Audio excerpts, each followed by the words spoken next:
आज मैं आपको एक और नई कहानी सुनाऊंगी जिसका नाम है सच्चाई की अहमियत। किसी विकासशील गांव में मुन्ना नाम का एक लड़का रहता था। मुन्ना के परिवार में उसकी मम्मी, पापा और दादी थे। एक दिन मुन्ना घर में बैठा अपनी दादी से बातें कर रहा होता है। दादी, पापा इतने खड़ूस क्यों हैं? चल पागल, वो तुझसे बहुत प्यार करता है। हाँ, आप तो उनकी तरफदारी करोगी ही। तेरी माँ भी तो तेरी तरफदारी करती है ना। क्या बात, दादी पोते के बीच क्या बातें चल रही है जो इतना जोर जोर से हंसने की आवाज आ रही है? वो तो तुम हम दोनों के बीच में ही रहने दो। तुम माँ बेटे अपनी बातें करो। ये सही है। सबके हंसने की आवाज सुनकर पापा भी वहाँ आ जाते हैं और पूछते हैं, अरे भाई, ऐसा क्या हो गया जो सभी इतना हंस रहे हैं? जी कुछ नहीं, बस ऐसे ही मुन्ना की बातों पर हंस रहे थे।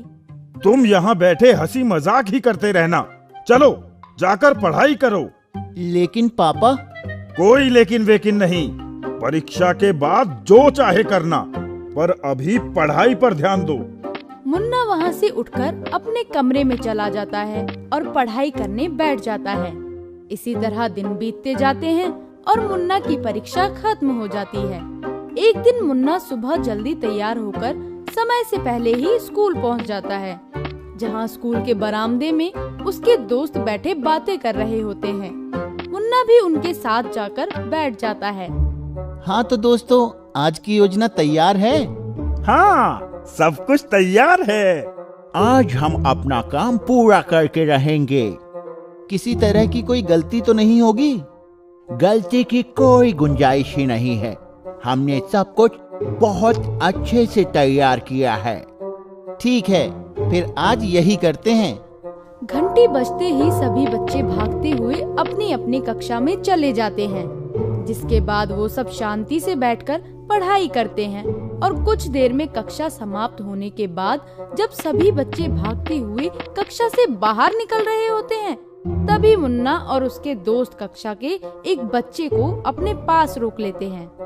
अरे राजन, सुनो जरा, हमें तुमसे कुछ बात करनी है। तुम्हें मुझसे क्या काम है? हम तुमसे दोस्ती करना चाहते हैं, जिसके लिए हम तुम्हारे मनपसंद लड्डू भी लेकर आए हैं। ऐसा है तो ठीक है। चारों एक दूसरे से हाथ मिलाते हैं और लड्डू खाते हुए स्कूल के दरवाजे पर पहुंच जाते हैं, जहां एक बड़ी गाड़ी खड़ी होती है। अच्छा तो दोस्तों, मेरी गाड़ी आ गई, मैं चलता हूँ, कल मिलेंगे। ये बोलकर राजन गाड़ी में जाकर बैठ जाता है और वहाँ से चला जाता है, जिसके बाद बाकी तीनों दोस्त एक दूसरे की तरफ देखते हुए हंसने लगते हैं। लगता है ये योजना जरूर काम करेगी। अब इसे पता चलेगा कि हमसे दुश्मनी करने का क्या परिणाम होता है।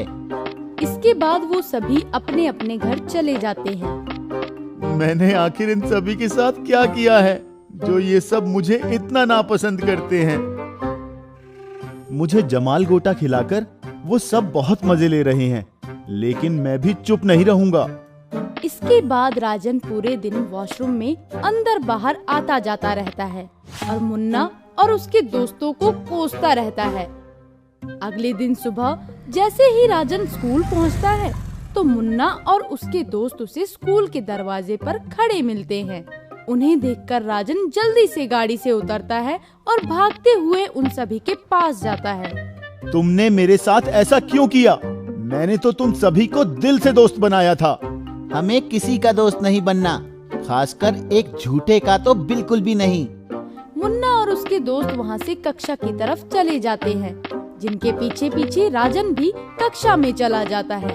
सभी शांति से पढ़ाई करते हैं। छुट्टी की घंटी बजने के बाद जैसे ही बच्चे बाहर जाने लगते हैं, तो राजन मुन्ना और उसके दोस्तों का रास्ता रोक लेता है। तुम सभी को पता है ना मेरे पापा कौन हैं? फिर भी तुमने मेरे साथ ऐसा किया। अच्छा, तो अब अपने पुलिस वाले पापा से हमारी शिकायत करोगे? ठीक है, जाओ कर दो शिकायत, हम भी किसी से नहीं डरते। कहीं सच में शिकायत ना कर दे, वरना इसके पापा का तो पता नहीं, लेकिन मेरे पापा मेरी बहुत पिटाई करेंगे। ये क्या बोल रहे हो मुन्ना? अगर इसने सच में अपने पापा से हमारी शिकायत कर दी तो? हाँ मुन्ना, सबकी बहुत पिटाई होगी, हमें इससे माफी मांग लेनी चाहिए। लेकिन इसने भी तो मेरे साथ बहुत बुरा किया था, तब तो किसी ने भी इससे माफी मांगने के लिए नहीं कहा। मुन्ना की बात सुनकर राजन एकदम हैरान रह जाता है। मैंने क्या किया मुन्ना? देखो जरा, ड्रामा तो ऐसे कर रहा है जैसे इसे कुछ पता ही नहीं। हाँ, मुझे नहीं पता, तुम ही बता दो मैंने क्या किया है। अच्छा तो सुनो, उस दिन जब आधी छुट्टी के समय पूरी छुट्टी की घंटी बजी थी तो तुमने ही मास्टर जी को मेरी शिकायत की थी। भाई ये शरारत किसकी है? किसने किया है ये सब? मास्टर जी, इसने किया है। घंटी बजने के बाद जब मैंने बाहर आकर देखा तो मुन्ना ही घंटी के पास खड़ा था। नहीं, ये मैंने नहीं किया। अरे पहले तो शैतानी करते हो, फिर झूठ भी बोलते हो। आज तो तुमने सजा मिलके ही रहेगी, चलो मेरे साथ। नहीं मास्टर जी, मैंने कुछ नहीं किया, मुझे छोड़ दीजिए मास्टर जी। मास्टर जी, मैंने कोई शरारत नहीं की, आप मेरी बात का यकीन करें, मैंने कुछ नहीं किया। सिर्फ तुम्हारी वजह से मुझे उस शरारत की सजा मिली जो मैंने की ही नहीं थी। किसी ने भी मेरा भरोसा नहीं किया, पापा ने भी मुझे बहुत डांटा। ये सब सिर्फ तुम्हारी वजह से हुआ है। मुन्ना की बात सुनकर राजन एकदम हक्का बक्का रह जाता है। वो हैरानी से मुन्ना की बात सुन रहा होता है और फिर उसका जवाब देते हुए बोलता है। मुन्ना, मेरा यकीन करो, मैंने वो सब जानबूझकर नहीं किया था। इस बार की परीक्षा में मैं अव्वल आया हूँ, इसलिए तुम मुझसे जलते हो। तो मैं कैसे मान लूँ कि तुमने ये सब जानबूझकर नहीं किया? घंटी बजने के बाद जैसे ही सब बाहर आए तो मैंने घंटी के पास तुम्हें ही खड़ा देखा, इसलिए मुझे लगा कि वो सब तुमने किया है। और फिर मास्टर जी के पूछने पर सच बोलते हुए मैंने वही बोला जो देखा। पर उसके बाद मुझे पता चला कि वो शरारत तुमने नहीं की थी, जिस पर मैं तुमसे माफी मांगने भी आया था। पर तुम मुझसे इतना ज्यादा गुस्सा थे कि तुमने मेरी बात ही नहीं सुनी। मुझे अभी भी तुम पर भरोसा नहीं है, तुम बहुत बड़े झूठे हो। मैं झूठ क्यों बोलूंगा? मैं मानता हूँ ये मेरी गलती है और उसके लिए मैं तुमसे माफी भी मांगता हूँ। मुझे माफ कर दो। राजन की बात सुनकर और उसका चेहरा देखकर मुन्ना को उस पर भरोसा हो जाता है और वो उसे माफ कर देता है, जिसके बाद वो सभी बहुत अच्छे दोस्त बन जाते हैं और हमेशा एक साथ रहने लगते हैं। हेलो मेरे प्यारे दोस्तों, कैसे हैं आप सब? अच्छा चलिए, अब जल्दी से ये बताइए कि आपको आज की कहानी का सबसे अच्छा भाग कौन सा लगा? और अगर आप मेरी या राजन जैसे किसी परिस्थिति में फंसे होते तो क्या करते? हमें अपने जवाब जल्दी जल्दी कमेंट्स करके बताइए। बाय। तो दोस्तों, इस कहानी से हमें ये शिक्षा मिलती है कि कभी भी पूरा सच जाने बिना हमें किसी पर इल्जाम नहीं लगाना चाहिए।